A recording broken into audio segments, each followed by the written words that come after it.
Welcome, you badass Scots, to Geek Salad's retro movie reviews from the Geek Salad podcast. I'm Andy. And I'm Mike, and I may ask you not to do that ever again. Oh, come on. I can do Scottish really well. So anyway, we are continuing on our trip through looking at all of the movies of Pixar that we haven't already covered. So last week we did Cars 2. Now we're back on the quality train with 2012's Brave. Yes, the movie that should be Disney's but isn't.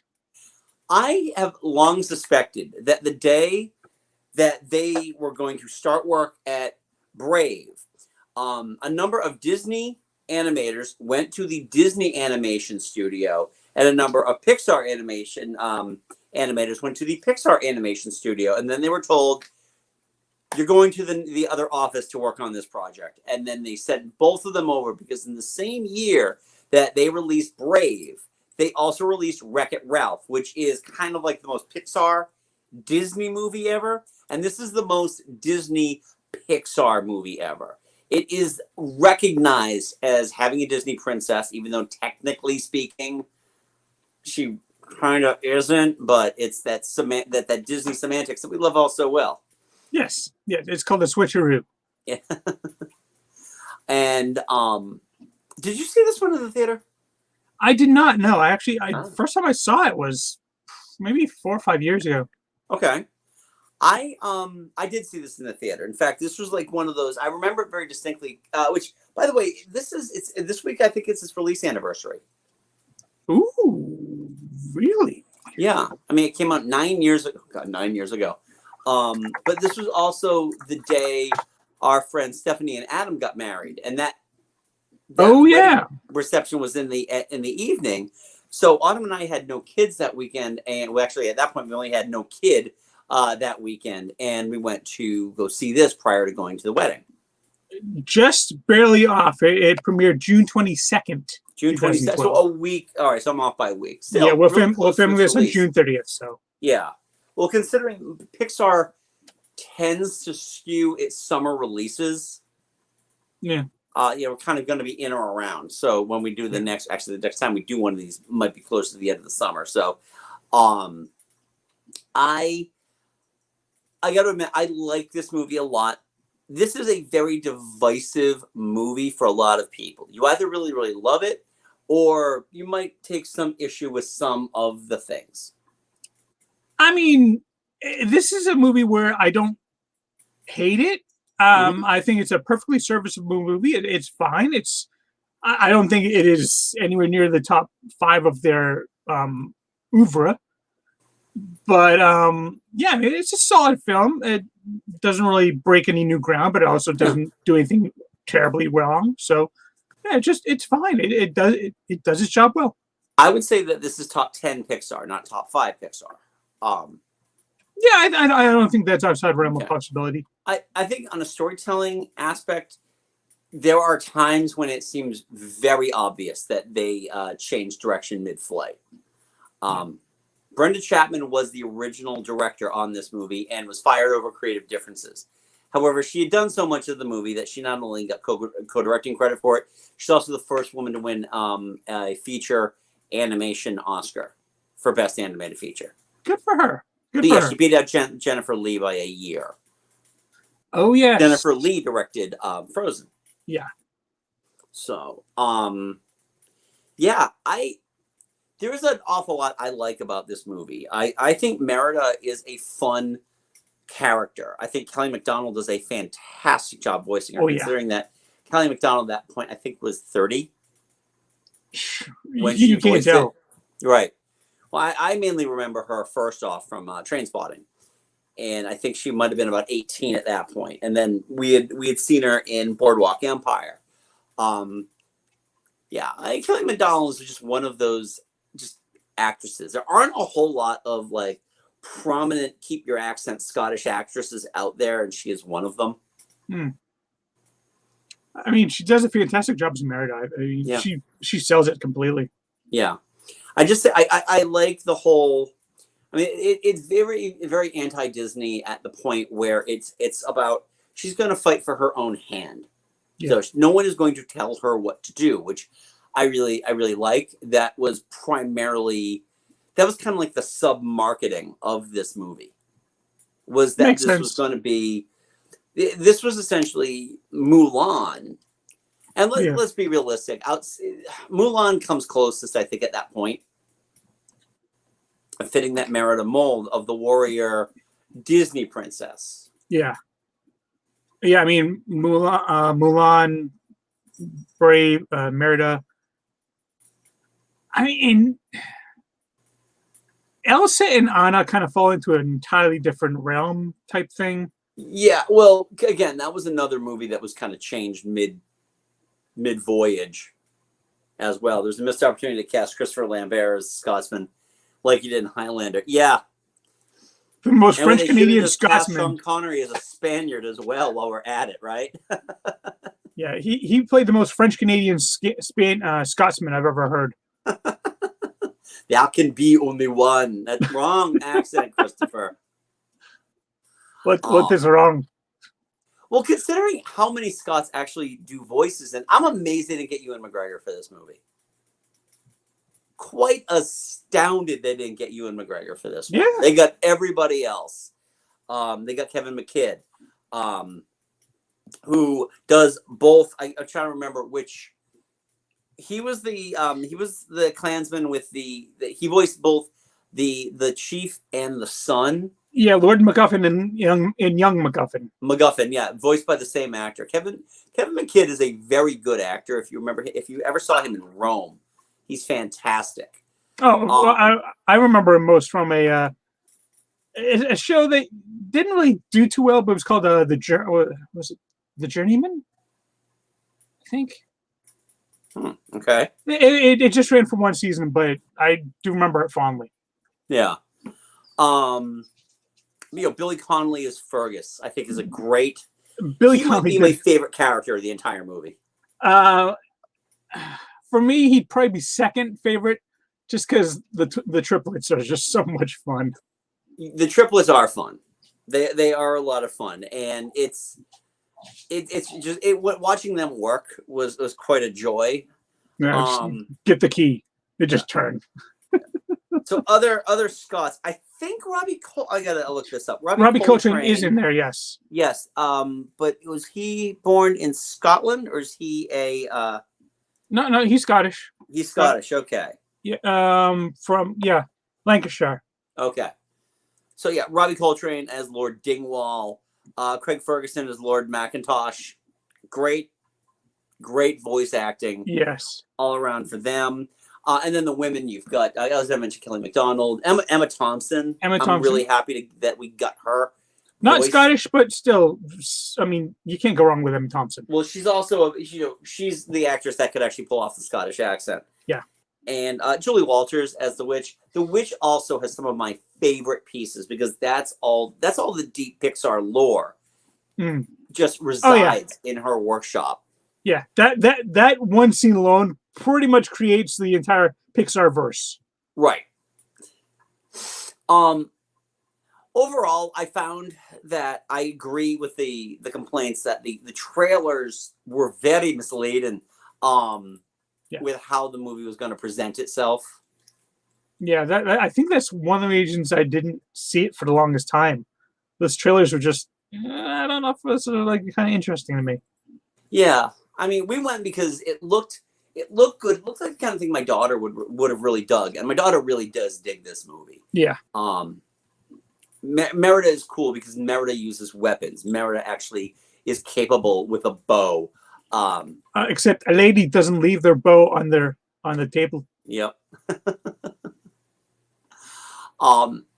So I enjoy that. It's a fun movie. It is definitely one of those mother and daughter movies. My wife and my daughter really like this one a lot.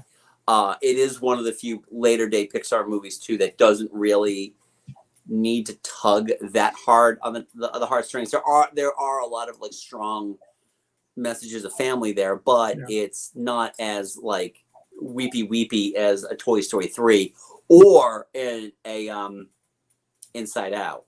Right. I would say my biggest issue with Brave is that most of like the big plot points that happen towards the latter half of the movie are fairly easily predictable. It doesn't. When I say it doesn't break a whole lot of ground, most of the story, when you watch like the first half hour, you're like, okay, you pretty much know exactly how it's going to Right. end. I quite honestly could have done without more do. I like. There's certain things about it I didn't mind so much. I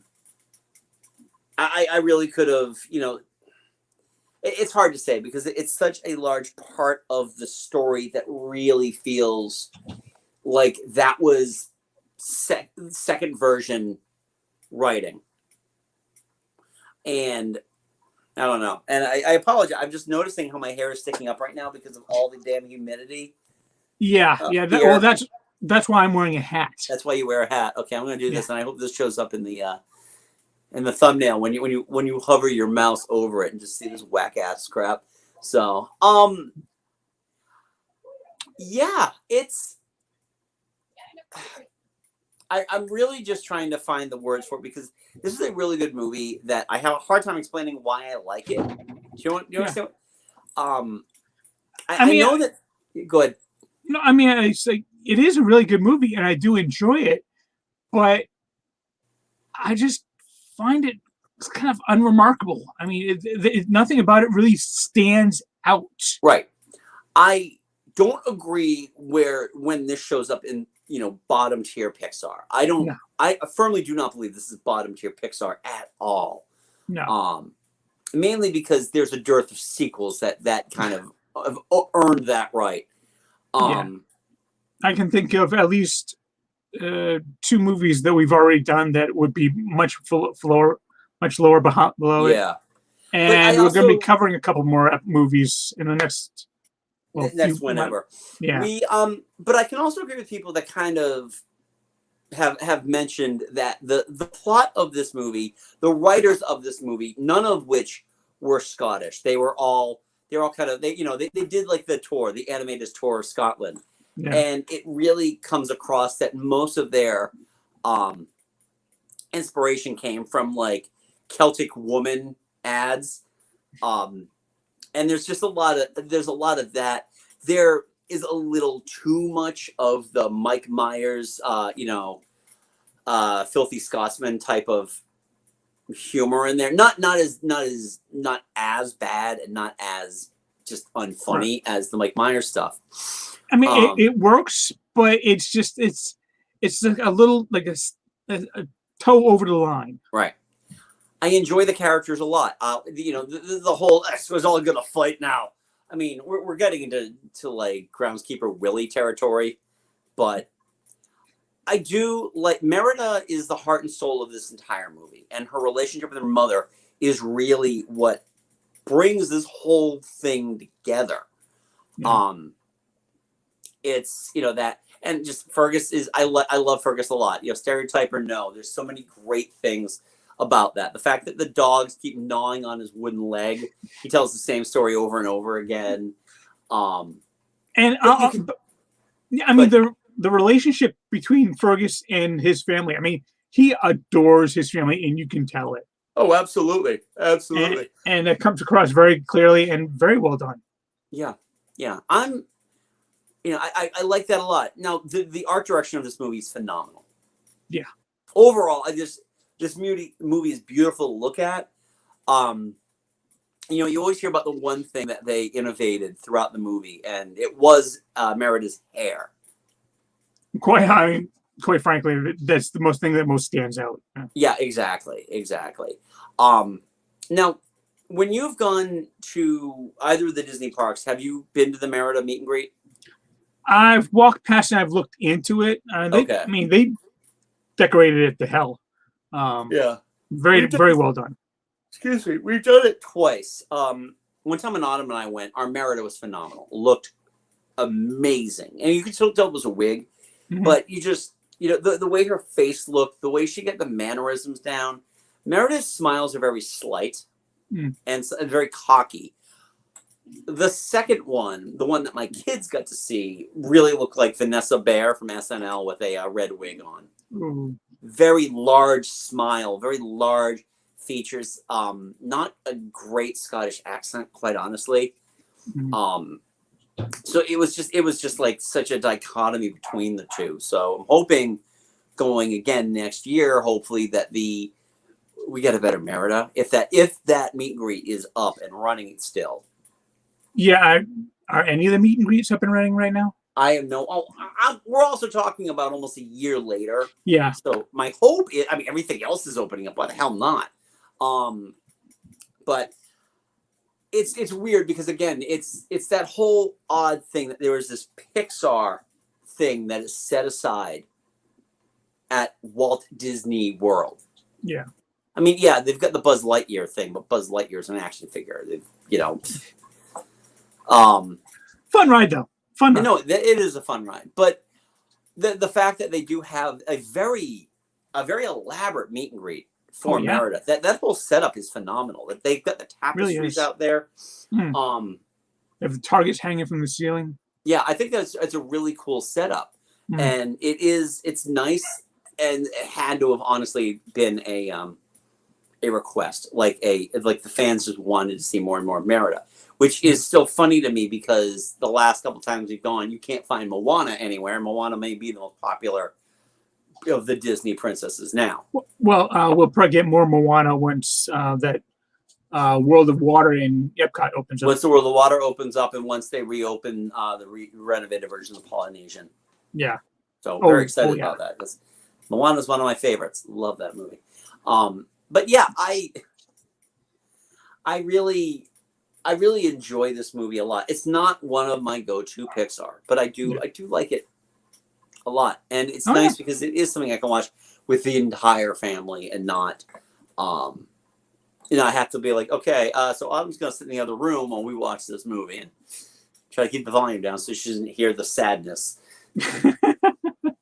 Nope. I mean, there's some emotional moments, but no big sadness in this one. Right.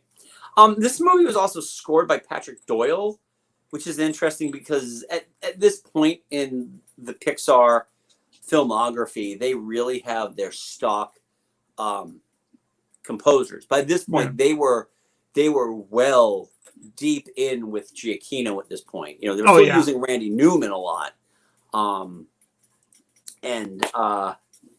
You know, they've used Thomas Newman for several. I mean, the last bunch of movies was Michael Giacchino, Randy Newman, Michael Giacchino, Thomas Newman, Michael Giacchino, Randy Newman. Yeah, it was pretty much just. Is Thomas Newman and Randy Newman in any relationship? They are. I think they're cousins. Okay, well, you got the Newman cousins and Giacchino, and that's pretty much it. Well, I mean, Trent Reznor and I was gonna say Atticus Finch because I can't remember his real name. They scored Soul. They actually won an Oscar for that too. Atticus Ross. I got most of it right. I got the long part right. Yeah, they had actually won for Soul for best score. But but Brave's score, very well done. Actually, very well done. It did need like that kind of like that British Isles touch. Yeah. To it. The kind of the Celtic girl flavor. Yeah, the Celtic woman. Yeah. Yeah.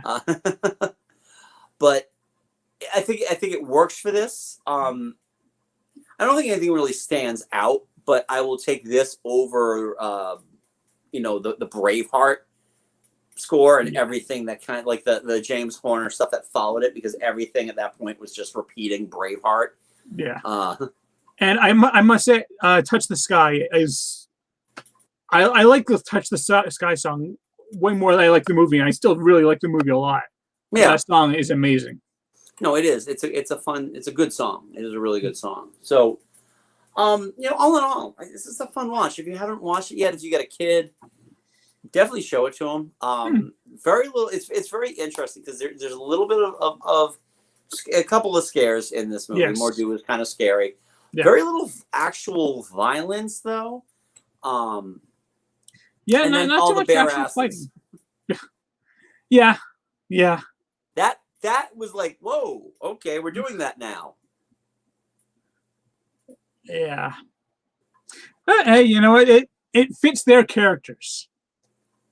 Well, yeah, exactly. Well, it's what you don't wear anything under a kilt. That's the whole thing. All right. So yeah, I don't know if I have anything else to say about Brave. What about you, Mike? Nah. Solid movie. Just not really one that stands out for me. Yeah, no, that's fair. That's fair. It's like one of those things I'll probably like think about it like a day or two from now. I'm like, oh, I want to say that. Yeah. We, as you can tell, we kind of wing these things. I kind of have my talking points already set up in my head, and I've hit them all. Yeah. So we want to know, what are your thoughts on Brave? Where does this stand within the annals of the Pixar movies? Leave a polite comment below. Don't forget to give us a thumbs up, hit subscribe. And I am looking forward to next week, Mike, because as right now, we have planned to have a guest with us. Derek and Laurel from the Midnight Myth podcast right now are still on the books to join us to review the seminal 80s classic Ferris Bueller's Day Off.